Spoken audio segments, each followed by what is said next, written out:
House of the Crystal Chalice by Stephen Lake. Bomer, a powerful fighter who was a force of nature all her own, stood quietly in the center of the team's home base and chewed on a large slab of wild boar as she studied the other members of her party who were gathered there. "So what's our plan for today?" she mumbled. Kite, who was the leader of their 8-man questing team, looked at the others in the room thoughtfully as they each contemplated the battle ahead. He then brought up an information display in front of him and studied it carefully.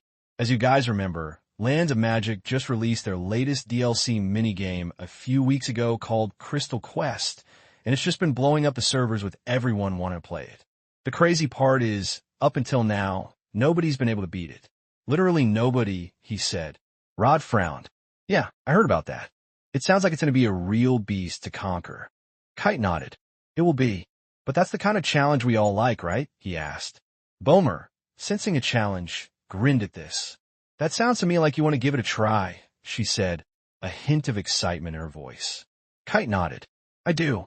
However, before we do, we need to research this quest as much as we can so we know what we're up against," he replied.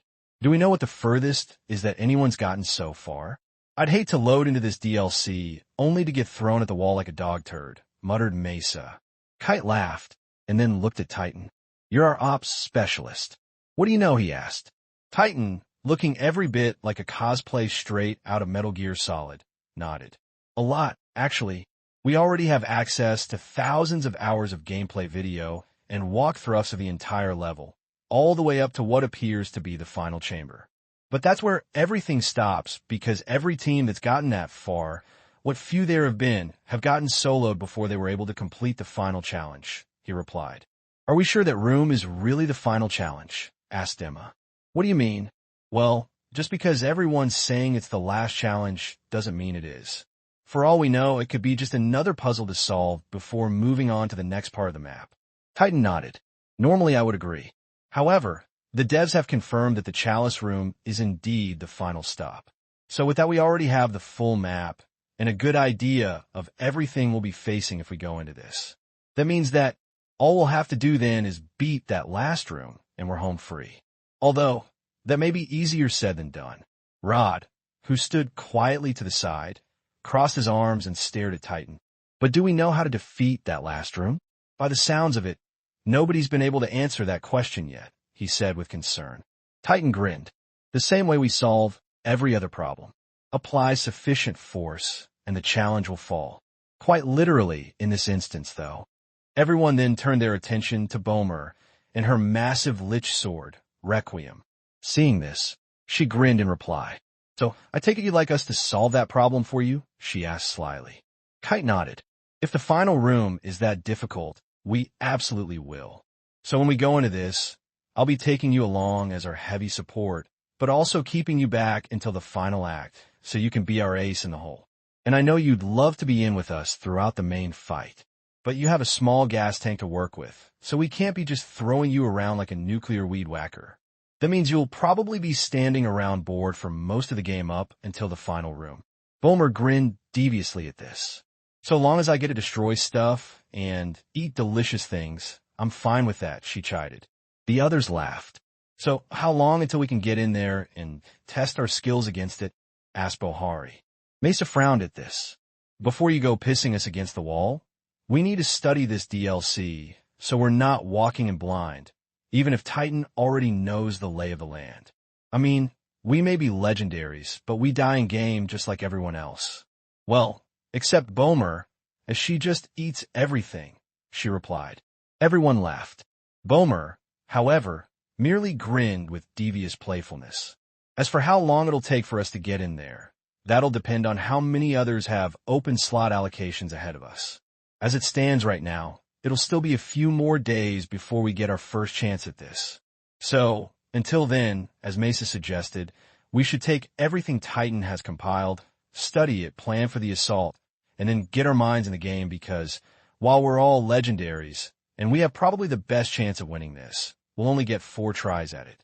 After that, we'll have to wait a while until more slots open up.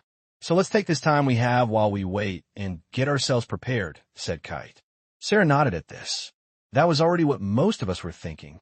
"So why don't we start right now plan in general what we need to do, and then do like we always do and wing the rest. I mean, there's no point in getting super detailed on our plans until we see the DLC in action for ourselves at least once or twice, she replied. The others all thought about this briefly, and Sue nodded. Kite then looked at Titan. All right, let's do that. So, what do we need to do to get started on this level? Titan gestured in the air in front of him and brought up a large, three-dimensional map of the DLC based on what was already known. From everything I've collected, the DLC starts out by dropping 4 teams into the level at separate, random points on the map in the middle of an overgrown forest of trees. From there, each of them will need to search diligently for a large, Gothic mansion that's hidden somewhere in that woods, and then break into it by sneaking past the gate guard. The trick is he's a real handful, so we'll have to be careful with how we interact with him. How so? Asked Rod. Titan frowned slightly. He's immortal, so we can't fight our way out of this. That means we'll have to outsmart him if we want to succeed, he replied. Everyone frowned. So, before we even get started, we've got to deal with some muscle bag in a tin suit, and pray he doesn't get wise to us, asked Rod. Titan nodded. Pretty much. Can't we just go around him? Like cut through the fencing or something? Asked Mesa. Titan shook his head. A lot of people have already tried that, but the devs made that impossible in order to force everyone to enter through the main gate. So there'll be no hacking and slashing our way out of this one. We'll have to either get past the knight who's guarding it, or not at all. Rod snorted at this. Oh yeah, they're not making this easy, are they? Titan shook his head. No, they're not. Do we know if this is a timed game? Mumbled Bomer, her mouth full of food. Titan shook his head. Based on the replays I've seen so far, and everyone's comments in the forums, it's not. So we won't have to rush our way through this. Then why hasn't anyone won yet if they have all the time in the world? Asked Rod. Simple elimination, for what I can tell. Either they can't find a mansion and give up, they get PK'd by the other teams on the level, or they upset the gate guard who took them out before they could get in. A few have gotten past him, so we know it can be conquered. But that number is kind of small, replied Titan. Bomer grinned at this. It sounds like it's going to be an interesting game, she mumbled in reply. Kite nodded. It does indeed, he replied. Titan then dismissed the display and turned his attention to the others. So what about the rest of the level past the main gate? Asked Bohari. Well, that's going to take a bit more explaining, as there's a lot to do. But we got to get there first before we can worry about it, said Titan. Shouldn't we walk through that anyways before we go? Asked Mesa. We should, but let's get the gate figured out first, and then we can focus on the rest of the level after that and decide what our best strategy will be. I agree, but that should be fairly easy once we're inside. The only thing that concerns me is that we're doing this with only a half-size questing team. Everyone else has been going into this with either a full 16 or a 32-man team. So we're going to have that challenge to overcome as well, he replied. Rod chuckled. True, but where we lack in raw numbers, we've had Bomer to make up the difference. So I don't think that's going to be all that big of an issue. Kite furrowed his brow as he turned his attention to Rod. That's true, but remember, while her power is well over twice what ours is, her ravenous valor skill burns through an incredible amount of stamina just to maintain that strength. That means that once she starts fighting, she's going to run out of energy quickly. That's why I want to hold her back as our trump card as long as I can afford. That way we don't sink ourselves when the going gets the hardest, he said. Bomer grinned. As long as there's plenty to eat, I'll be just fine with that, she replied. Kite nodded. I agree, but that's something we can't count on. So let's assume we won't have that to back up on, and play it accordingly. Bomer nodded at this. Fair enough.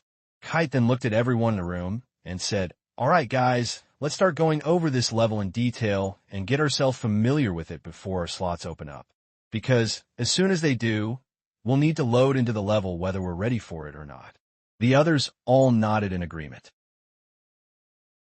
Kite sat quietly in his chair in the team base and slowly scrolled through the lands of Magic gaming forums as he read story after story from teams who had gone through the DLC recently. Rod, who was sitting nearby looking at Kite, cocked an eyebrow at him thoughtfully. So, seriously, there's still nobody who has beaten the level yet? He asked in surprise. Rod shook his head and rolled his eyes at this, but said nothing which instead spoke volumes. Mesa, however, was a bit more vocal on her thoughts.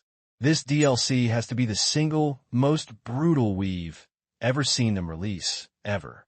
I don't know of a single other one that's been this impossible before, she replied. Well, look at the bright side. At least it's consistent, quipped Bomer. Everyone else rolled their eyes at this. Yeah, but it's the wrong kind of consistent, replied Bohari. Bomer grinned slyly at this. Just then a dinging sounded in the room. Contestants, prepare yourselves to enter the game, came the announcer's voice. Everyone quickly set aside what they were doing and looked at each other. Sounds like we're finally up, said Rod. Kite gently swiped his hand in the air, bringing up an information display in front of him briefly before soon dismissing it. Yes, it does. It looks like the last two teams in front of us have almost zeroed out and won't be respawning anymore as their play slots are all exhausted. So let's get everyone onto the deployment circle so we're ready when it's our turn to go in so we don't get skipped over, he said. The others all nodded and then quickly gathered together in preparation for their turn in the game. About a minute later, a counter appeared over their heads as the game prepared to load them in. As soon as it hit 0, they saw a brief flash, and then found themselves standing in a small forest clearing surrounded by a thick tapestry of trees. Immediately everyone, save for Bomer, stiffened, drew their weapons, and anxiously studied the land around them for several moments, expecting things to get dicey right away. However, when nothing happened, they eventually relaxed.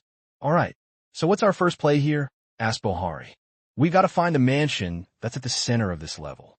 Titan, give me some eyes in the air. I want to know what's out there and where we have to go, he said. Titan nodded at this and then cast Dark Flight. This, in turn, created a small cloud in front of him that was as dark as liquid midnight. He'd used this spell many times before for scouting, as it would ensure that his efforts wouldn't tip off any other teams that might be in a nearby area. He then sent the cloud high into the air to have a look around. After searching the area carefully for several minutes, the cloud spotted the mansion and informed them where it was. Pointing to the northeast, he said, "According to my cloud, we need to go that way. What about the other teams? Are they anywhere nearby?" asked Rod. Unsure how to answer that, Titan sent the cloud searching across the area for several minutes before it located 2 of the other teams. "There are, but they're far enough away to not be an immediate threat to us," he said. Kite nodded at this. "Good. Then let's get moving before they also find a mansion." The team then quickly moved through the forest towards their destination. After nearly 20 minutes of cautious hiking, Kite's team arrived at the perimeter of the mansion property. After carefully scoping out the area and not seeing any signs that anyone else had arrived ahead of them, Kite stepped over to the wall that surrounded the property and examined it. However, it quickly became apparent that they had no chance of either getting over or through it. "It looks like the information you had about this wall being indestructible is correct. So it looks like we're stuck going through the main gate like everyone said we would," he said. "Yeah, that's kind of what I was expecting given what Titan said," replied Rod. Mesa snorted at this. "I don't know why you're questioning that. I mean, it's the same thing that everyone else before us has been forced to do," she muttered. "And you believe everything you read online?" grinned Bohari impishly. Mesa smirked at him incredulously and then flipped him the bird, causing him to laugh. "Well, I guess it's going to be main gate or bust, bud," said Rod. Kite nodded. "It looks like it will be." The team then carefully made their way around the mansion wall until they came to the front gate where they found themselves staring at a classic knight in full armor, with a huge claymore sword and an imposing stature that gave all of them pause for thought. "So what's our plan, boss? How do we get past the big tinkin that's guarding the gate?" asked Rod with a hint of anxiety. Kite pondered this briefly and then looked at Emma. "How's your illusion magic?" he asked. "It's good enough." "What do you need done?" asked Emma. "I need a distraction. Since Rod and Bohari are our lock and door experts, I need to buy them some time to crack the gate. If what other players in the forums have said is any clue, once we unlock it, the guard won't bother us anymore. But until we do, we need to keep his attention away from them, or they might get attacked." Emma nodded. "If the 2 of us do this, I think we can make that happen," she replied. "The 2 of us?" asked Kite in confusion. "Yeah, while I cast my illusion spells, I'll need you to keep his eyes off me so he doesn't realize what I'm doing, or the ruse might fail," replied Emma. Kite thought about this briefly, and then nodded. Good idea. Rod, Bohari, you two flank around and hide on the other side, and we'll wait here until you're in position. As soon as you are, we'll start distracting the guard so that you have time to work, he said. Both men nodded. Once they were in position, Kite and Emma began their efforts to draw the attention of the guard. Hey there, can you help us? Shouted Kite. Upon hearing this, the guard turned his head and glared at them darkly through the visor of his helmet as his eyes glowed an almost demonic fiery red. Beware those who trespass here. You are neither welcome nor permitted to enter, said the guard in a dark, almost mechanical voice. Kite laughed with false anxiety as though truly embarrassed at his situation. Yeah, sorry about that. We're kind of lost and was hoping you could help us find our way out of here, he replied. The guard glared briefly at Kite before pointing down the road to his left. You need merely take that road, and it will lead you away from here, said the guard. Emma, who was standing behind Kite as he spoke with the guard, quietly chanted a series of spells as she slowly built up her illusions. Knowing that she still needed more time to complete her work, Kite decided to continue talking with the knight. I kind of would, but there's a bunch of monsters just up the road that want to eat me, he said with false anxiety. Just then growls and glowing eyes appeared in the woods and stared at the guard with dark, killing intent. Not long after this, the dead, ravaged carcass of a forest deer erupted out of the trees and landed not far from the guard's feet. The guard, upon seeing this, turned away from Kite and Emma and faced the perceived threat. However, what it did not know was it was seeing was merely one of Emma's elaborate illusions. Even so, it had done its job. You there! Halt! You are not permitted to enter these premises. Attack me, and you will be brought, without mercy, to the underworld, shouted the guard. Seeing that they now had his full and undivided attention focused elsewhere, Emma then cast cloaking magic on Rod and Bohari, which allowed them to sneak out of their hiding place and attempt to unlock the gate. As they did, Kite watched as the guard postured himself against what he perceived to be a hostile threat and remained firmly in place. If they kept distracting him with illusions as they were, Kite and Emma could easily keep him occupied for a while longer. However, they also knew that this wouldn't last forever. It wasn't long after this before Rod and Bohari's efforts paid off as they were greeted by both a gentle click and the slight opening of the gate. However, to their surprise, rather than the guard reacting angrily to this and attacking them, he instead retreated to his hut and reset himself into his prior pose, location, and attention. Access has been granted. You may proceed, he said. Realizing they now had access to the grounds, Emma dismissed her illusion spells and quickly joined the others as they all rushed through the gate and closed it behind them. As soon as they did, Rod reset the gate to prevent anyone else from coming in behind them without also unlocking it in the same way they had. This, to their surprise, reset the gate challenge, and once more put the gate guard on alert, which would hinder the other teams. This would at the very least buy Kite and the others time to advance into the level. Upon arriving at the front of the mansion, they paused briefly as Kite examined it to determine if the main door was safe to open or if it too had some kind of booby trap they needed to disarm. Even though the forums hadn't mentioned anything like that, he felt it best to play it safe. Determining that the door presented no risk to them, he opened it, and all of them soon stepped inside. Once they were there, they were greeted by a scene that was so dark and terrifying that it felt like a chapter ripped straight out of the greatest horror movie of all time. Not wanting to waste a moment, despite the intimidating nature of the house, Kite immediately got to work dividing up responsibilities within his team. Rod, Titan, I need you up on the roof, or somewhere with a good view of the main gate. If anyone comes in behind us, I'll need you to keep them away from the gate so we don't end up having to deal with them too, he said. The two men nodded, and then quickly found a staircase that led to the upper floors of the mansion. As they hurried away, Bulmer studied Kite quietly. So, when do I get to play? She asked with a sly grin. Like I said before, we're saving you for the big stuff. So just hang on a little longer, and we'll eventually find you something to do, replied Kite. Bulmer smirked playfully at this. All right, sounds like a plan to me, she replied. Titan and Rod, who had been sent away moments earlier, reached the top floor of the mansion and, finding no means to go any higher, quickly spread out, with each one moving to a separate end of the house to create a practical crossfire and overwatch of the gate. Both men then put away their swords and fantasy gear and brought out their sniper rifles and FPS gear, as those would be more practical in this situation than their previous equipment. Both men then pushed a table up to their respective windows, sat down in a chair, readied their rifles, and began sweeping the area with their scopes. To their surprise and disappointment, it wasn't long before another team, one of the other three who had loaded into the level with them, appeared. Oh great, it looks like Team Star Vandal just showed up and has already found the place, said Titan over the radio. Yes, I see that. Wanting to murk them? Asked Rod. Titan pondered this briefly. Not just yet. Until they crack the gate, they're not a threat to us. So let's bank our ammo until we really need it, he replied. Roger, copy. Both of them then sat quietly in the dark and kept an eye on the 16-man team that now stood by the gate and debated how best to breach it. Eventually, Star Vandal began to employ the same distraction tactics that Kite's team had used to get at the gate lock. It looks like those guys are doing the same trick that we did to get in, said Rod. Yeah, I see that.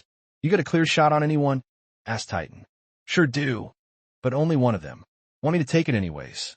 Yeah, whoever you have eyes on, take it, replied Titan. Roger, sending it, replied Rod. Just then Rod's rifle burped quietly, the big silencer on the end of the barrel heavily muffling the report, and sent a powerful blast of metal toward Star Vandal. A split second later, a poof and a shower of gore greeted his efforts, immediately zeroing out one of the enemy fighters in the process. Team Star Vandal, confused as to what had just happened, stood in confusion for several moments as their now dead comrade crumpled limply to the ground. However, it wasn't long before they realized the extreme danger they were in. Sniper, shouted their leader a moment later. Upon hearing this, everyone in the team immediately scrambled for cover. The gate guard, however, did not react, other than to reset himself once everyone had pulled back to cover. Find me that sniper, shouted the leader. A moment later, one of the team members switched their avatar from a classic rogue to a Black Ops sniper. They then laid down on the ground and began scanning the mansion to find the source of the shot. Upon seeing this, Titan immediately abandoned his spot, diving down and taking cover so that he couldn't be seen. Heads up, counter sniper, he shouted over the radio. Rod, upon hearing this, immediately abandoned his post as well. What now, he asked. We gotta dump that sniper or we'll lose our overwatch. But we also need to do it in a way that they won't know where we're coming from, replied Titan. Rod studied the room briefly and shook his head. Yeah, that's gonna be hard given that we don't have any way to see them without. Just then he got an idea. Hey, Titan, you still got that magic drill of yours? He asked. Yeah, what you got in mind? If we use your magic drill, we can bore a few holes in the wall that they won't be able to see that we can shoot through, replied Rod. Titan thought about this a moment, and then marveled at the sheer genius of it. Yeah, let's do that, he said after a moment. The two men then set about using the magic tool to drill the holes they needed into the wall before again setting up their positions to cover the gate. They then began hunting for the enemy sniper, but came up with nothing. You got eyes on their shooter? Asked Titan after a bit. Not yet, but I should in a moment, replied Rod. Well, let me know if you spot them. Roger, copy. Kite and the others who were with him cautiously moved deeper into the mansion, step by careful step and room by room, as they slowly cased the building in search of their prize. However, as they did, Kite's communicator came to life. Hey, heads up, boss. Team Star Vandal just showed up at the front gate. We've got them pinned down for now and even dumped one of their guys. But now they're trying to counterfire us with their own sniper. So be careful if you're crawling any of the front rooms so you don't get sniped, came Rod's voice over the communicator. Kite nodded as he tapped the small crystal that hung near his ear. Acknowledged. Request for caution noted. Keep them at bay as long as you can. We'll be finished clearing the first floor in a few minutes and then moving on to the second, he replied. Roger, copy. Happy hunting, over, came the reply. The team then continued moving, room by room, as they easily took down every monster they encountered. And there were a lot of them. However, the most terrifying of these was an overly exuberant chef who kept trying to make them eat their vegetables. The only one in their group who thought this was great was Bomer, who not only ate the chef's vegetables, but also the chef himself once he had nothing more to offer them. "That was the most terrifying thing I've seen so far," replied Bohari. "Well, at least he didn't make us eat liver," replied Sarah. All the others cringed at this. "You," they replied in unison. "Hey, liver, spleen, it doesn't matter to me. They all taste good," replied Bomer. This, however, made the others feel an urge to vomit. "That's just wrong on so many levels," groaned Mesa. Bomer, however, giggled gleefully. After taking a moment to regain their constitution, they all then turned their attention to the second floor. "You got eyes on yet?" asked Titan. Rod sighed in frustration. "I've got nothing, bro. You got anything?" he replied. "Unfortunately, no. And it doesn't help that nobody's moving down there right now. It makes me wish there was a way we could force them to expose themselves." The two men then quietly and carefully scouted the area near the gate, but again saw nothing. Everyone on the other team was well hidden, which left them with no viable targets. But that wasn't necessarily a bad thing, as it also meant that Star Vandal wasn't trying to unlock the gate and get inside. So the longer they remained pinned down, the better. Just then, as Rod carefully studied the main gate, he noticed something that seemed oddly out of place. "Hey, I'm not sure if this is our target or not, but if you look towards a guard hut, there's a lump of what looks like weeds near the edge of the road. I'm not sure if that's our guy, but if it is, if we can spook him, we might get him to expose himself," said Rod. "That's possible. But how do you propose we do that?" asked Titan. "Since I don't have line of sight on him, I'm thinking of dropping around just to his left and see if he flinches." Titan pondered this briefly. "All right, let's do that. Send it when you're ready," he replied. "Gotcha. Stand by." Rod stared intensely through his scope towards the edge of what appeared to be a large mound of weeds and carefully placed his crosshairs on what he believed to be either the boot or some other part of the Star Vandal sniper. A second later his rifle jumped, which produced a small puff of dirt in the ground where he'd been aiming. To his surprise, he immediately saw movement. There wasn't much of it, but it was certainly enough for a trained sniper to both see and take advantage of. And that's exactly what Titan did. A moment later, a team kill registered on his HUD. "Damn, man, nice shot. Got anything more to shoot at?" he asked. "Not yet, but we'll probably get something soon, as I'm sure they're not happy at us right now," came the reply. Rod laughed. "I doubt they are." The two men then continued to scan the area for more targets. And while there were plenty of signs pointing to where people were hiding, none of them dared show themselves for fear of being next. However, it was at this exact moment that Rod saw something he didn't like. One of the Vandal mages was casting a spell, and a powerful one by the looks of it. But before he had a chance to warn Titan, a massive, earth-shaking lightning bolt erupted out of the sky and struck part of the mansion, ripping a huge hole in the front wall from the fourth floor all the way down to the first, straight down the center of the building. But it did no harm to anyone inside the mansion. Titan laughed at this. "I think that guy needs to work on his aim," he chided. "Yeah, totally," replied Rod. Things again became silent as the two snipers scanned the area for targets. It wasn't long after this that Titan spotted movement. But this wasn't tactical movement. Instead, it appeared to be two people arguing with each other. "Hey, Rod, you seeing that?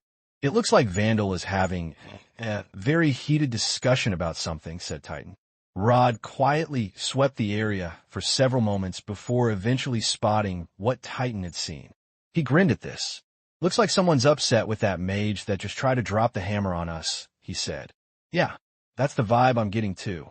The two men then continued to sweep the area for possible targets. After nearly a minute of arguing by the two members of Team Star Vandal, one of their players broke cover and raced over to them in an effort to quell their fight. However, upon doing so, Rod immediately locked onto them and sent the Vandal member collapsing to the ground in a heap. "Nice shot," replied Titan in appreciation. Now only 13 of Team Star Vandal remained. The two snipers then quietly continued to monitor the gate for signs of additional targets. However, For the next 5 minutes, nothing happened. There were occasional signs of movement, and possibly some more spell casting, but never enough for them to act on. Eventually, though, a thunderous roar began to rise up from above the mansion, drawing both men's attention. Moments later, a large and powerful tornado descended down from the sky and landed in the front courtyard. It then proceeded to dance back and forth across the ground, ripping up statues, trees, and anything else it touched, throwing them all over the place. It soon turned and headed towards the mansion. Upon seeing it approach, and knowing what came next, Titan jumped up from his hiding spot and raced for the door of the room he was in. "Rod, retreat! Retreat!" he shouted. But Rod, having also seen what was coming, was already well on his way out of the room he was in as the massive twister approached. However, before the tornado could hit the building, the spell collapsed and dissipated as though the casters had run out of MP. Even so, the two men remained where they'd taken shelter for several minutes until they were sure the coast was clear, after which they returned to their previous positions. But what they found when they returned surprised both of them. Team Star Vandal had retreated and was nowhere to be seen. "Hey, what happened to Vandal?" asked Rod after a moment. "It looks like they pulled back," replied Titan. "Yeah, it does. Where do you think they went?" asked Rod. Titan quietly swept the gate, the grounds, and everything else in the area, but saw no signs of the other team. Even more curious was that the gate was still locked and didn't appear to have been touched at all. Just then a flash, and a fireball rose up from the forest. Moments later, two Vandal players briefly retreated out of the woods and then dug back in. After watching for a moment, both men quickly realized what had happened. "Looks like the cavalry just showed up," chuckled Rod. Titan laughed in return. "Yeah, it does. Who would have ever thought that an opposing team would bail us out like that? But hey, I'll take my victories where I can get them." "Amen to that. But what happens if they wrap up out there and start coming after us again?" Titan laughed nervously. "Let's hope they don't." Kite looked in amazement at the battered condition of the fourth floor and frowned slightly. He then walked over to the room that Titan was camping in and leaned inside. "The main mansion has been dealt with. How are you guys doing?" he asked. Titan, not looking away from his scope, said, "The area near the gate is clear. Vandal got jumped by one of the teams that loaded in with us, so they're out of the picture for now. So go ahead and keep hunting as we'll hold the line here." "Roger that." "Thanks, man," replied Kite. He then returned to the others in the hallway. "So where to now?" asked Mesa. But none of them knew the answer to that. Bohari, who was standing near a window on the backside of the mansion, which overlooked a large courtyard, took notice of something. "Hey guys, come check this out," he shouted. The other 5 members soon walked over to him and up to the window he was looking through. As they did, he pointed down at a hut-like structure that sat in the middle of the courtyard. "Call me silly, but that don't look like it should be there," he said. The others pondered this briefly before looking at him. "Do you think that's where we need to go next?" asked Kite. Bohari shrugged slightly. "Given that we really haven't found anything in here yet, and the level hasn't cleared, I'd say yes," he replied. Kite nodded. "All right, let's do that." The 6 team members hurried down to the first floor, out the back door, and up to the small, hut-like structure that sat in the middle of the courtyard. Kite then walked up to it, grabbed the handle of the door, and carefully opened it. To his surprise, there was a small set of stairs on the other side that led down into what looked like a possible dungeon level. However, they did not immediately enter, as their time and experienced honed senses told them this was a trap. Without saying a word, Kite signaled to the others to get their frags out. Immediately everyone, save for Bomer, who was standing watch, did exactly that.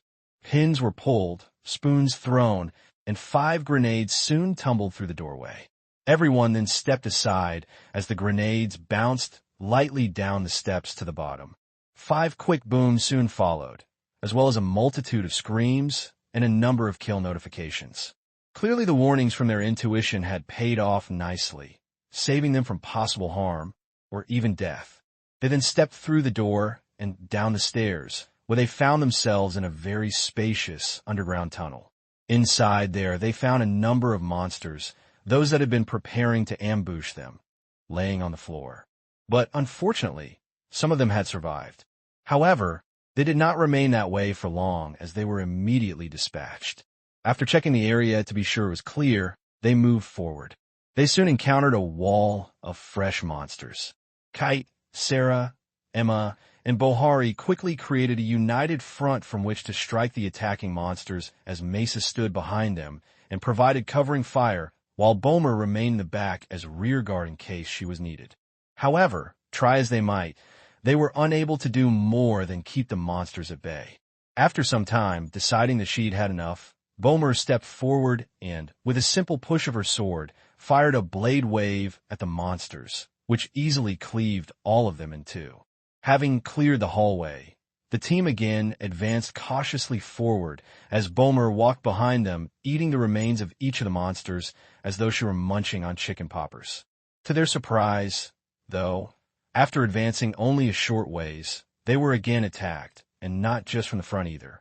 They were now coming from the rear as well. To stop this, Emma cast Stonewall behind them, which created a solid stone barrier through which the monsters couldn't pass. Sarah, in turn, cast Buff, Enhance, Earth Bulwark, which added a huge pile of rocky debris in front of the wall to help reinforce it. After dealing with the new monsters that appeared in front of them, the team moved on again. It wasn't long after this that they came to the end of the hallway and encountered a large wooden door. Upon passing cautiously through it, they found themselves in another hallway. This one, though, was decorated in a mid-1800s Gothic style, the same as the creepy mansion they'd just come through in nearly every way. The only difference this time was that, in front of a large wooden door at the far end of the hallway, stood a massive knight in very heavy armor that looked every bit invincible. Deciding to check its stats, Kite opened an information screen and was dismayed at what he saw. "Yeah, this guy's not going to be easy," he muttered as he dismissed the display. "So what's the game plan?" asked Bohari. Kite raised his sword and said, "Same as always. Beat him till he falls." Bohari grinned. "Roger that." Everyone then, save for Bomer, charged at the knight and poured out their most powerful attacks on it. But none of them had any effect. Because of this, they immediately retreated. "That guy seriously tanked our entire attack," exclaimed Bohari in surprise. Kite studied the knight anxiously. "Yes, it unfortunately appears that way," he replied grimly. "So what are we going to do?" Just then Bomer pushed through the team and stared down the knight. "All right, you guys back off and let me handle this. I mean, that's what you've been saving me for anyways, right?" "So it's time for me to earn my chow," she replied. She then grinned deviously, set herself at the ready, and did a blade push attack towards the knight, sending a powerful energy blast ripping across the room like a plasma hammer. However, to her surprise, unlike with the monsters before this, the knight easily tanked the shot. This impressed Bomer, causing her to grin slyly. "Well now, this is more like it. It looks like we've finally found someone here who isn't a complete pushover," she said with dark glee. She then cocked her sword back, used speed step to quickly close the distance with the knight, and then swung her blade forward as she cast her trademark Skybreaker attack in an attempt to crush him. But to her surprise, the knight deflected the incredibly powerful blast with his shield and into the walls, partially destroying them in the process. However, despite this, the intensity of the blast still pushed him back nearly a foot. Seeing that the attack had failed, Bomer immediately retreated as she grinned with mischievous, giddy glee. "Huh, you're actually pretty strong. Well, color me impressed," she giggled darkly. It was clear to everyone in the room that she was enjoying this fight way more than she should have been. She then charged in with a sword push attack, but that was also deflected away, sending part of the blast into the nearby wall, fully blowing it out. She then came at the knight several more times, but did little to weaken or harm him, as best everyone could tell. Even so, her hits were so powerful and earth-shaking that after every attack the knight was forced to take several steps forward just to regain the ground he'd lost. Eventually, having become fed up with being constantly on the defensive, the knight lifted his sword over his head and cast Cavalry Hammer, which sent a massive blast of energy down the hallway towards Kite's team. Upon seeing this, Bomer immediately retreated to where her friends were, buried the tip of her sword in the floor, and cast Sword Fortress. This created a powerful shield in front of her that deflected the knight's attack to either side and into the walls of the hallway, obliterating them in a single shot. The others all looked on in horror as they watched the ceiling above them sag down dangerously. "Quick, reinforce the ceiling," shouted Kite. Emma and Sarah immediately cast earth spells which caused the remaining wood in the walls and ceiling to sprout limbs and branches like trees. These soon connected with each other and pushed the ceiling back upwards to where it should be, fully stabilizing it again.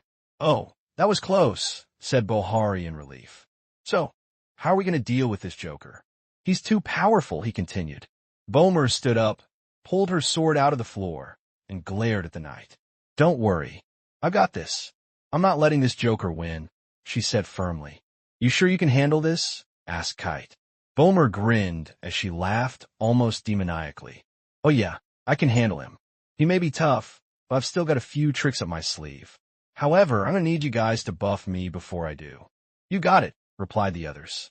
They all then set about casting buffs on her as she bent her knees, cocked her sword back, and readied for her attack. "Now let's see you tank this one, you little creep." "Bone Splitter!" she exclaimed gleefully. She then leapt forward with an incredible power that shook the room and sent out a blast of wind that nearly knocked over her entire team. She then dropped her blade at full force on the knight's shield and pressed it in as hard as she could, heavily draining her MP in the process. This hit, in turn, split the knight's shield in two and threw her back down the hallway towards her teammates. As it did, she quickly caught herself and skid to a stop just inches from them. She then slowly straightened herself as she cackled gleefully at this. "Yeah, that did the trick," she said with dark joy. But it wasn't long before she realized that, despite splitting the knight's shield, it still somehow remained intact. "Damn, he's tough," she laughed excitedly. "Yeah, this is my kind of fight." Mesa, upon seeing the temporary opening that this produced, immediately fired a volley of arrows at the knight's helmet.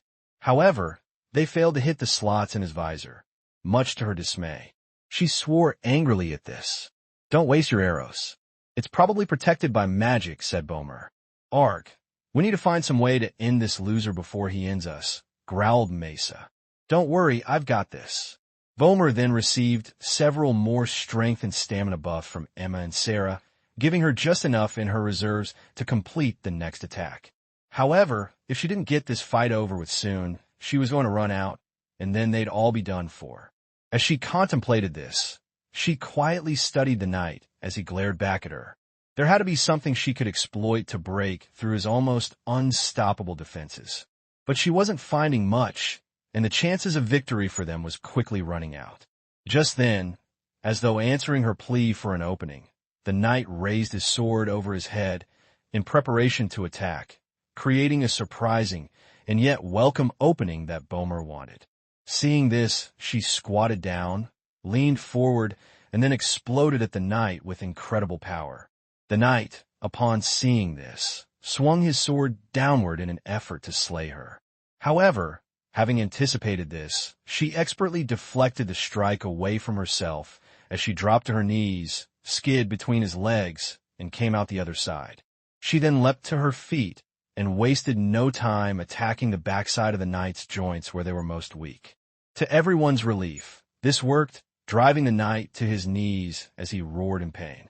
She then plunged her blade under the knight's helmet and into his skull to complete her two-part kill shot. The knight then stood there motionless for several brief moments, before tumbling forward onto the floor with a crash. This elicited excited cheers from the others. "We won," shouted Emma. "Well done, Bomer," shouted Kite. However, moments later, to everyone's horror, they watched as Bomer collapsed to the floor in a heap. Seeing this, the others rushed over to her side. "Are you all right?" asked Bohari. Bomer grinned at them weakly as they lifted her up and leaned her against the wall. "Yeah, I'm fine. I just kinda emptied the tank," she said weakly. Kite knelt down next to her and pulled up an informational display that showed, much to his dismay, that, while she was fine health-wise, her stamina had fallen to 8%. That meant that her ravenous valor skill had switched off, as designed, to preserve what little stamina she had left. Seeing this, and knowing what she'd done, he smiled at her. "Well done, Bomer. We owe you one. But, unfortunately, it looks like we're going to have to finish this up without you," he replied. Bomer again smiled weakly. "Sorry, I did my best," she replied. Kite laughed slightly. "You did, and that's what matters most," he said. Bohari, wanting to help out Bomer, reached down and tried to pick up her sword, but was astounded at how difficult it was to move it. "Damn, this thing's heavy. How do you even handle it?" he said as he struggled to hold it. Bomer laughed. "Remember that hunger of mine?" she chided weakly. Bohari blinked. "Wow, no wonder you have to eat so much," he replied. Kite then helped him put Bomer's sword by her side before turning to the others and motioning to the door the knight had been protecting. "All right, everyone, let's get this done. Just be extra vigilant from now on. We don't have Bomer to save us anymore," said Kite. The team then walked over to the door and cautiously opened it. Seeing that it was clear on the other side, they walked through and closed it behind them. As soon as it clicked shut, Bomer shook her head and sighed, feeling sad as she did because she was out of stamina and had already eaten up all of the food that she'd both brought with her, as well as all the monsters they'd encountered while they were clearing the mansion. The only thing that remained now was the knight, and she was too exhausted to try peeling his armor off to get even a tiny snack from him. "Man, I wish I still had something left. I could really go for some dragon leg right now," she said as her mind began drifting towards food. Just then she remembered something. Her friend Rogue had once given her a piece of candy that she'd been told to save for a special occasion, and not eat it unless she had nothing else left to eat.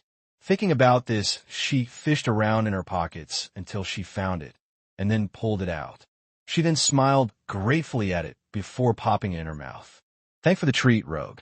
I really appreciate it," she said quietly to herself.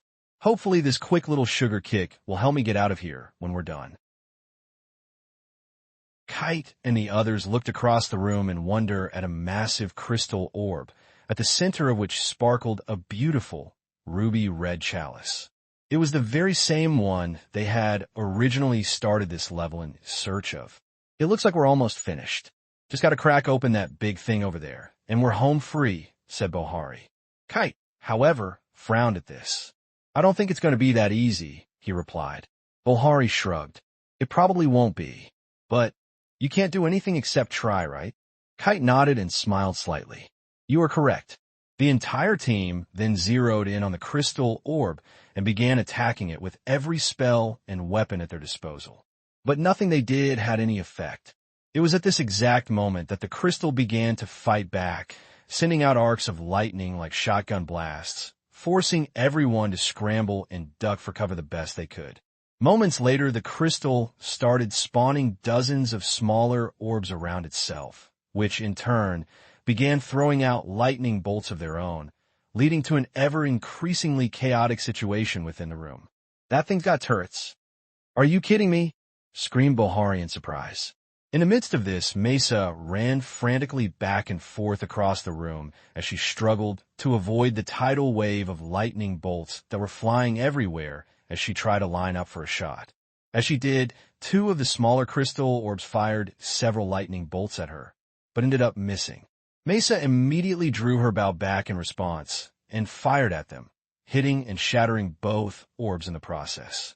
A moment later, another launched itself at her in a kamikaze effort to take her out. However, she immediately spotted this, dove out of the way, rolled, leapt up, and landed a perfect bow shot into the passing orb, shattering it to pieces. "Aim for the orbs. They don't seem as tough as the big one," she shouted. "Yeah, they might be, but it doesn't make it any easier when that thing keeps spawning new ones," shouted Bohari. "Earth cannon," shouted Sarah. Immediately a blast of small, stone projectiles leapt from the end of her wand and hit one of the orbs, shattering it like it was a crystal wineglass. "Windblade," said Kite, as launched a powerful sword strike at two of the orbs, shattering them like glass. "Fire and ice, doomed fall," shouted Emma. Immediately, both fire and ice leapt from her wand towards two more crystal orbs, first superheating the orbs, and then immediately freezing them, causing the orbs to shatter. "Dragon's Fong, Winds of Elven, Land Strike," shouted Mesa. She then loosed another arrow, which hit one of the orbs, causing it to explode and take out several other orbs near it. Soon, all of the smaller orbs were destroyed, leaving only the larger orb remaining. However, despite again throwing everything they had at it, they still couldn't scratch it, let alone put a single crack in its almost impregnable surface. But it was at this moment, seemingly out of nowhere, that a cry echoed across the room that surprised everyone. Bone Splitter! Everyone immediately turned in surprise to see Bomer flying through the air, her sword held high over her head, with a look of devilish glee on her face as she descended down upon the crystal orb. Her attack then landed with such power that it shook the ground violently. But, to everyone's dismay, it did absolutely no damage. With a couple of quick air kicks, Bomer quickly retreated across the room. As she skid to a stop next to the others, they all looked at her in surprise, amazed that she was back on her feet already. "How are you able to fight again so quickly?" asked Sarah in amazement. Bomer giggled gleefully at this. "You can thank Rogue for that," she replied. The others glanced briefly back at the door before looking at her. "But how's that possible? He wasn't allowed to play this level because he's too powerful." Bomer grinned wider. "It's because of a candy he gave me. I thought it was just a normal sugar treat like any other you'd find in a candy shop. But as soon as I ate it, I immediately regained all of my stamina, and I'm now sitting at a happy 200%, she replied. Kite briefly called up an informational display, verified Bomer's claims, and then dismissed it as he looked at her in amazement. She's telling the truth. Apparently, whatever Rogue gave her has completely restored her stamina and other stats to full, he said. So wait, Rogue gave her some kind of magical super candy, and now she's got a full tank of gas again, asked Bohari in surprise. That's what it seems like. Damn, I'm jealous. We'll be jealous later. We've got a chalice to retrieve. Bomer, what do you need from us? Asked Mesa. Buffs and a lot of them. That thing's tough enough that it bounced my first hit, so I don't think you guys will be able to break it. That means I'm probably the only one with a chance at this. So buff me to the max, and I'll see if I can crack this clam, said Bomer. You heard her, everyone. Unless you're defending, we need to dump everything we have on her, said Kite. The others quickly acknowledged this. They all then got busy giving her everything they had left. Feeling the power-up now flowing through her, Bomer grinned excitedly, cocked her sword back, and then dove in at the crystal orb as it began firing lightning bolts at her. However, she expertly dodged these with air step, and then dropped a second, more powerful bone splitter hit on the crystal. This time, however, she was able to create a small crack in the crystal. Encouraged by this, she attacked again, further widening the crack. Taking advantage of this, she leapt onto the crystal, shoved the tip of her sword into the crack, and cast Ground Driver followed by Undertaker. This caused the crystal to crack even more. She then gathered up the entirety of her remaining strength and attacked it with one final bone splitter strike. This caused the crystal crack more and more. Seeing this, Bomer retreated and stood at the ready as the crystal continued to collapse until it shattered completely into a pile of broken shards on the floor. These then faded into sparkles of light that was blown in the wind before eventually vanishing. The chalice that had been contained within, which was now free, gently floated over to them. Everyone immediately began to cheer. We did it, they all shouted happily. Moments later, they were all teleported back to their home base as a gigantic winner sign appeared over their heads. Bomer, her stats now fully restored, put away her sword as she grinned with satisfied glee. You know, that was a lot of fun, she exclaimed happily, as the team hugged and high-fived each other at having beaten a level that nobody, up to this point, had successfully conquered. Having just heard about their incredible victory, their friend Rogue Dragon appeared next to them and approached the team. I just finished watching your game, and you did great out there. Well done, he said. The team all smiled in gratitude. That's because we have a great teacher, replied Emma. The team then gathered together and all hugged him at once, save only for Bomer, who stood nearby and watched them impatiently with a look of incredulity on her face. So, now that we've won, when are we going to eat? I'm starving, she protested. The others all laughed at this. Well, there goes our prize winnings, laughed Rod. But Rogue waved dismissively at this. Nah, you guys keep your prize money. This will be my treat, he replied. They all looked at him in amazement. Seriously? Said Bomer in surprise. Rogue nodded. You have my word on it, he replied. Hey, they all shouted as one. As the team walked out of their base to get something to eat, Bomer hurried over to Rogue's side and smiled at him excitedly. So, would it be possible for me to get another one of those candies like you gave me before? That was super useful today, she asked gleefully. Rogue furrowed a brow at this. So you finally tried it out? He asked. Bomer nodded. You said not to eat it unless when I had nothing else left. So I did, and it totally saved the mission. Without it, we wouldn't have one, she replied. Rogue smiled at this. He then pulled a small bag out of his cloak and handed it to her. Curious, she opened it and was surprised to see that it contained more of the candies. She immediately went wide-eyed at this. Rogue nodded. Use them wisely, and they'll help you out of any impossible situation you find yourself in. Just be sure to keep them a secret between us, as I don't want anyone else to know that they exist or what they can do, he said. Bomer looked over at the others briefly, and then back to Rogue. Well, I already told the others about your other candy, so I'm not sure that secret will remain a secret for much longer, she said sheepishly. Rogue laughed. Well, given that everyone knows who you are, I don't think anyone will believe them if they say anything. So I doubt that'll be a problem, he replied. Bomer grinned happily. Well, that works. So, where we stopping to eat? She asked. Rogue thought about this briefly, and then cocked his head slightly. How does a meal at Dino Burger sound? Bomer's eyes immediately lit up at this. Dino Burger? No way. You're the best, man. Rogue laughed at this. It's what friends do. The end.